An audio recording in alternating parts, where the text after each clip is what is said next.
Hey guys, let's get more news about Miami Heat, but first, don't forget to subscribe to the channel and leave a like. It only took Tyler Herro's monster game for Heat to flip season trend. With how the season has played out, it only made sense for the Miami Heat to lose in dramatic fashion against a team that swept them in the regular season and ultimately end their slim playoff chances.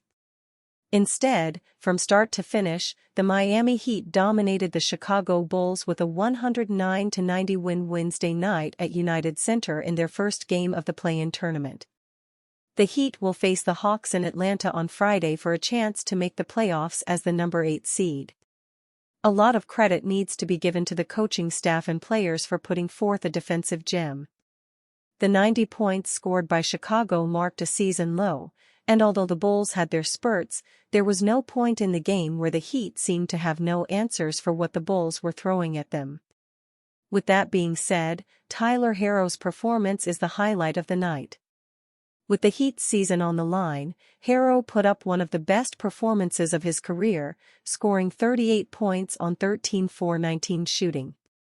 Looking at the Bulls' personnel, with all due respect, there is no player on their roster that has the tools to guard Herro. Herro smelled blood in the water from opening tip and put together a perfect first half, literally. To open the game, Herro took advantage of Chicago's lack of rim protection, making his first 3 shots at the rim and got there with ease. As the game progressed, Herro's confidence beginning to grow and his range began to expand, drilling very tough step-back three-pointers that were nothing but net.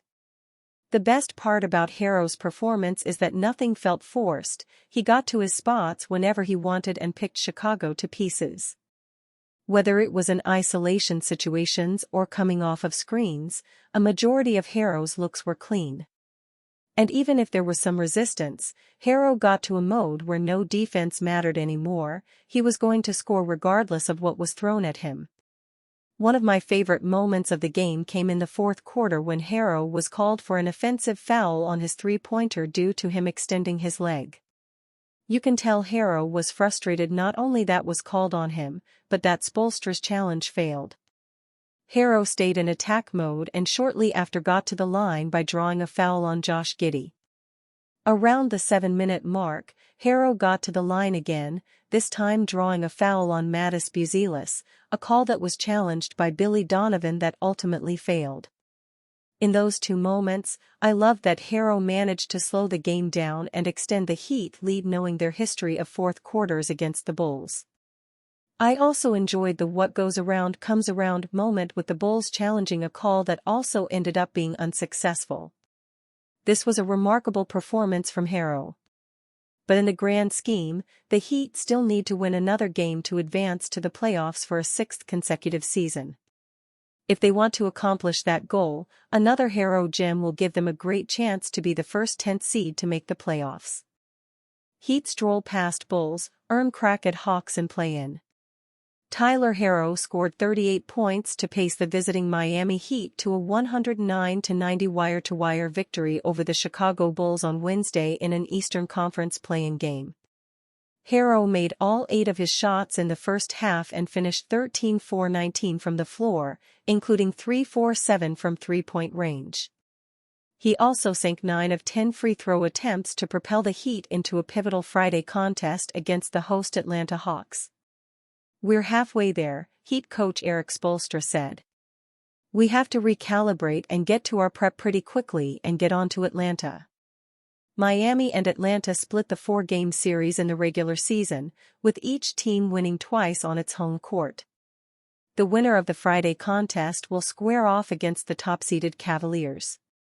Game 1 of that best-of-7 series is Sunday in Cleveland. Miami's Andrew Wiggins collected 20 points and 9 rebounds on Wednesday, and Bam Adebayo added 15 and 12, respectively. Davion Mitchell had 15 points and 9 assists off the bench for Miami, which shot a robust 49.4% from the floor en route to defeating Chicago in the play-in tournament for the 3rd straight year. Josh Giddey recorded 25 points and 10 rebounds, Kobe White had 17 points and Nikola Vucevic added 16 points and 12 boards for the Bulls. Chicago, however, hardly resembled the team that won all three of its regular season meetings with Miami. The Bulls committed 18 turnovers and conceded 26 points off those miscues as their season came to an end. Bull coach Billy Donovan said, "The disappointing part was we didn't play to our identity. We just didn't. I talked before the game about turnovers. We had 10 of them, 11 in the first half. You can't win like that. We didn't read the game well enough, and I'm hopeful for some of our guys that this can be a real good growth opportunity."